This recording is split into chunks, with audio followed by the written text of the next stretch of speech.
ये इनकी सबसे बड़ी मिस्टेक थी। मैं पहले भी कह चुकी हूँ कि इसको अपना घर छोड़ के नहीं जाना चाहिए था। लिटरली वो बहुत बड़ी मिस्टेक थी। थोड़ा-सा उसने कब्रों के बारे में मालूम किया कि वो 2 कब्रें किसकी हैं, जो कि उसको पता नहीं चला बिकॉज़ उन पे नाम-वाम नहीं लिखा हुआ। मेरे सास ने इतना ही समझ ली कि भई अलीज़ा चली गई तो बस अब हम जो है ना, बस फ़ौरन ही हमज़ा की दूसरी हेलो गाइस, मैं फिर हाज़िर हूँ। इस वक़्त हम डिस्कस कर रहे हैं ड्रामा सीरियल मोहरा के एपिसोड 46 और 47। इस हफ्ते 4 एपिसोड्स आई थी, 44 और 45 को मैं ऑलरेडी रिव्यू कर चुकी हूँ। अलीज़े जो है वो हमज़ा से लड़ के अपना घर छोड़ के जा चुकी है। जब तक ये बंदी अपना दिमाग यूज़ कर रही थी, उस वक़्त तक ये गेम में 2 कदम आगे थी सिकंदर से, अपनी सास से, अपने ससुर से, एवरीबॉडी। जब तक ये इस तरह इनको एज़ अ मोहरा यूज़ कर रही थी लेकिन जैसे इस बंदी ने इमोशनल होना शुरू किया, इसने सबसे बड़ी ब्लंडर मार दिया। इसने सिकंदर के कत्ल की जो सारी रुदात थी, वो हमज़ा को पता नहीं क्यों जाके सुना दी कि भई तुम्हारे भाई ने कत्ल किया। कोई मानता है कि उसके भाई ने छोटे भाई ने कत्ल किया हुआ है किसी का और वो घर में आज़ाद फिर रहा है और वो किसी को बता नहीं रहा। तो लिटरली वो इसकी बहुत बड़ी मिस्टेक थी। जब तक इसने अपना मुँह बंद किया हुआ था, ये बैकग्राउंड में खेल रही थी ना गेम, सारी चालें चल रही थी, उस वक़्त तक मामला बेहतरीन इसके हक में जा रहा था। इसने जो मुँह खोला है और इसने खुल के जो उससे बता दिया कि मैंने उनको बात करते हुए सुना था कत्ल के बारे में, हमज़ा ने यकीन नहीं किया इसकी बात का। वो समझ रहा है कि ये मेरी भाई को बदनाम कर रही है, उसके ऊपर झूठा इल्ज़ाम लगा रही है। लिटरली वो पहला तो आपको आपको बीवी बुरी लगती है ना, अपने बहन-भाई तो कभी आपको बुरे नहीं लगते। अपनी माँ-बाप भी आपको कभी बुरे नहीं लगते। अगर आप कहेंगे कि भई तुम्हारी माँ ने कत्ल किया है, तो कोई मानेगा ऐसे? ऐसे कोई नहीं मानता। तो लिटरली वहाँ पे इसने मिस्टेक की और वहाँ से थोड़ा-सा हमज़ा अपसेट हुआ। थोड़ी-सी तू-तू मैं हुई है ज़रा-सी और उसने ज़रा-सा मुझे लग मारा भी नहीं है ये नहीं कि उसने मारा, थोड़ा-सा हाथ उसने गुस्से में उठाया क्योंकि इसकी माँ के साथ बहुत बदतमीज़ी करी थी इन फ्रंट ऑफ हमज़ा। मुझे ये समझ नहीं आया, ये दूसरी मिस्टेक थी इसकी। पहली मिस्टेक इसने हमज़ा को बताया कि सिकंदर ने कत्ल किया और दूसरी मिस्टेक ये है कि इसने कभी ओपनली बदतमीज़ी नहीं की थी अपनी सास के साथ इन फ्रंट ऑफ हमज़ा। तो वो फर्स्ट टाइम था जब हमज़ा ने देखा कि ये कितनी बदतमीज़ी से उसकी माँ से बात कर रही है, तो वो थोड़ा-सा हाइपर हो गया और उसने थोड़ा-सा हाथ उठा दिया गुस्से में। ये साहिबा घर छोड़ के चली गई। ये इनकी सबसे बड़ी मिस्टेक थी। मैं पहले भी कह चुकी हूँ कि इसको अपना घर छोड़ के नहीं जाना चाहिए था। लिटरली वो बहुत बड़ी मिस्टेक थी बिकॉज़ ये तो उन्होंने समझ लो थाल में रख के इसने वो दे दिया उन लोगों को, वो लोग बड़े खुश हैं। उन्होंने कहा चलो भई अब ये चली गई है ना, अब हमारे पास खुला मैदान मिल गया, हमज़ा हमें अलोन मिल गया है, तो अब हम इसकी ब्रेन वॉशिंग करेंगे, सेंटिमेंटल वैल्यूज़ इसको याद दिलाएँगे, अपनी पुरानी फैमिली की चीज़ें याद दिलाएँगे, पूरा खानदान बहुत खुश है। सिवाय जो है एक हमज़ा गमगीन है। दूसरी तरफ जो मैं इतने अरसे से कह रही थी कि हमज़ा को हम नॉट हमज़ा सिकंदर को करना चाहिए कि भई इसका बैकग्राउंड चेक करवाओ। ये बंदी पैदा कहाँ से हुई, उगी कहाँ है? आखिरकार फाइनली उसने थोड़ा-सा उसके जो पास-पड़ोस और थोड़े से जो उसके चौकीदार और जो इलाके के लोग हैं, उनसे पता करना शुरू किया। लेकिन मास्टर स्ट्रोक ये खेला लीज़े ने कि उसने सबको बतलवा दिया कि ये मैं ना यहाँ कराची की हुई नहीं, मैं तो इस्लामाबाद की हूँ, जो कि सिकंदर ने बाय नहीं किया। उसको पता लग गया कि ये झूठ है, वो कहीं इस्लामाबाद की नहीं है, वो यहीं कराची की है। लेकिन he is alert now, that's what I wanted कि भई ऐसे बैठा ना रहे बस मुझे मारो, मुझे मारो, मुझे मारो वाली सिचुएशन ना रहे। थोड़ा-सा एक्शन में आए, थोड़ा-सा उसने कब्रों के बारे में मालूम किया कि वो 2 कब्रें किसकी हैं, जो कि उसको पता नहीं चला बिकॉज़ उन पे नाम-वाम नहीं लिखा हुआ। फिर उसके बाद पुराने मोहल्ले में ये चला जाए ना, मैं कहती हूँ वो पुराने मोहल्ले में क्यों नहीं जाता? वहाँ से वहाँ का कनेक्शन क्यों नहीं आ रहा अभी तक? लिटरली सो आएगा सिकंदर थोड़ा-सा एक्टिव हुआ है, थोड़ा-सा उसने पैसे-वैसे खिलाए हैं लोगों को कि भई मालूम करके बताओ ये बंदी उगी कहाँ से? अब जो मुझे लगता है ना वीक पॉइंट क्या है? वीक पॉइंट है जहाँ से ये पढ़ी है।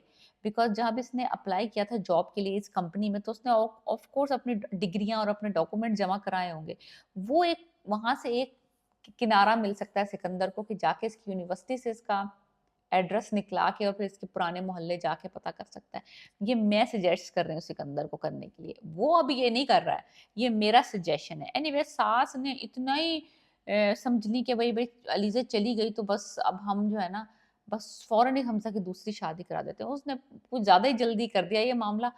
हमज़ा ने कहा नहीं, नहीं, नहीं, मैं तो अपनी बीवी को साथ लेके आऊँगा। हुआ अब कुछ यूँ कि अलीज़ा की जो तबीयत ख़राब हुई थी, वो पता चला कि अलीज़ा साहिबा प्रेग्नेंट है।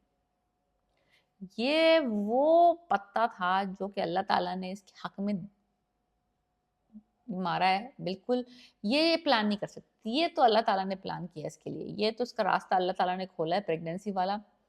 तो खैर एनीवेज़ हमज़ा भी इतना पिघल गया है, हमज़ा ने माफ़िया-मुफ़िया माँग ली और फाइनली जो मैंने पिछली एपिसोड के एंड में कहा था कि इसको वापस आ जाना चाहिए और ये वापस आ गई।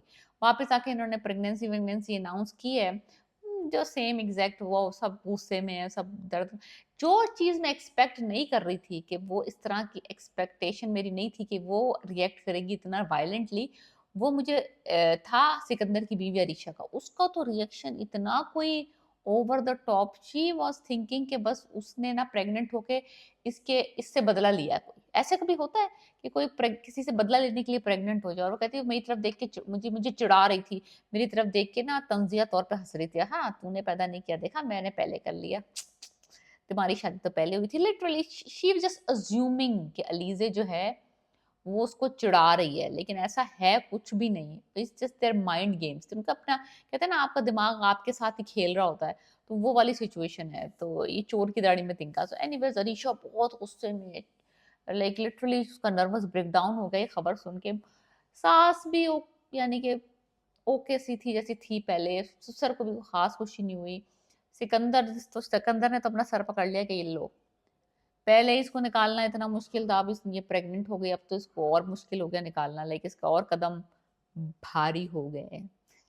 एनीवेज सास साहबा को यकीन नहीं आया, उन्होंने जाके अपने डॉक्टर से कंफर्म करवाया और ऑफ कोर्स कंफर्म हो गया कि वो प्रेग्नेंट है और all that kind of stuff.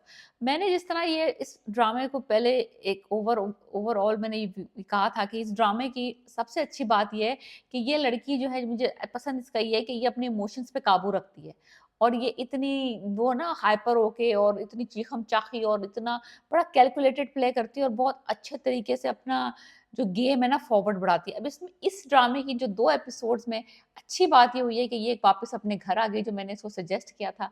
मैंने जो प्रेडिक्ट किया था कि इसको वापस आ जाना चाहिए अपने घर, जगह नहीं अपनी छोड़नी चाहिए। आपको मुकाबला करना है, उसी घर में रह के मुकाबला करना है। और नंबर 2 जो इसने पहले ये सिकंदर के पीछे इसने पुलिस को लगाया था, अब इसने अपनी सास की जो उसकी एनजीओ चलाती है, उसके पीछे टैक्स जो होते हैं ना टैक्स के बारे में, जो इनकम टैक्स का जो जो रिसर्च करते हैं और पता करते हैं किसी ने इनकम टैक्स तो नहीं खाया, तो इसने अपनी सास के पीछे उन इनकम टैक्स वालों को भी लगा दिया है और उनको कहा है कि आप इनके वो जो डोनेशंस मिलते हैं इनके एनजीओज में, आप जरा पता करें कि ये वो सारे पैसे ये वाकई फलाही कामों में लगाती है कि नहीं लगाती। तो इसने एनजीओ जो इसकी सास चलाती है उसके पीछे इनकम टैक्स वालों को लगा दिया। सो यू नो देखो पहले ये सिर्फ दुश्मन थी सिकंदर की और ये सिकंदर पे हमले किए जा रहे थे, लेकिन वो सास जो है ना मनूस कुटनी, वो बाज नहीं आ रही थी। लिटरली मैं तुम्हें चबा जाऊंगी, मैं तुम्हें नाक के चने चबवा दूंगी, मैं तुम्हारी नाक जमीन पर गिरा दूंगी, मैं तुम्हें बेइज्जत कर, लेकिन धमकी पे धमकी, धमकी पे धमकी। आखिरकार उसने कहा अच्छा चल ठहर ठहर जब है ना, तुझे भी जलील करती हूँ मैं, तेरी भी चटनी बनाती हूँ तेरे भाई की मियाँ के साथ। तू मियाँ का तो बिजनेस पे हमला है, बीवी के एनजीओ पे हमला है, सिकंदर के तो हर चीज पे हमला है।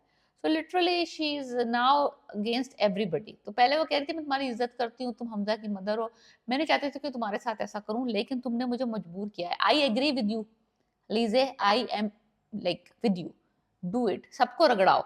मैं कहती हूँ सब भी कमीने हैं, ये सबको नाक के चने, हर कोई अलग अलग तरीके से कमीना है और इन सबको अलग अलग तरीके से जलील करना चाहिए। शाबाश, हमजा का कोई कसूर नहीं है। एनीवेज अब जनाब वो उनको, अब अलीज़े ने कहा कि इस सास को और कैसे रिगड़ूं और कैसे रिगड़ूं, जबरदस्ती की गोद भराई की तकरीब भी उससे अनाउंस करवा दी कि फंक्शन फंक्शन करो क्योंकि हमारे घर में पहली खुशी आ रही है। वो उसका बस ना चले।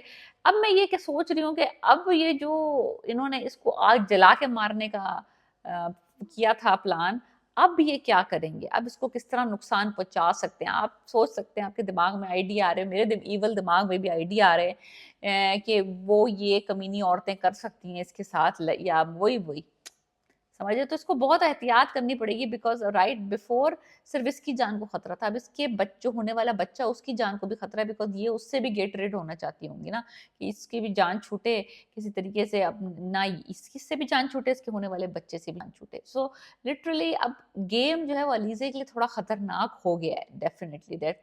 सो अगर आप ये ड्रामा अभी तक नहीं देख रहे हैं, ये एक रिवेंज ड्रामा है और एक लड़की रिवेंज ले रही है अपनी बहन का और अपनी माँ का। सो अगर आपने ये ड्रामा अभी तक देख और लाजमी सी बात है 47 एपिसोड्स हो गए हैं, थोड़ा ड्रैग हो गया है, लेकिन I am hoping and praying कि 5-7 एपिसोड में ये निमट जाएगा drama. So definitely it's not a must watch but it's a good watch. अगर आप देखना चाहते हैं इस तरह के ड्रामे, it's not a bad entertainer, it's a good time pass. All right, please subscribe my channel and let me know what you think about my review, and let me know what I have missed.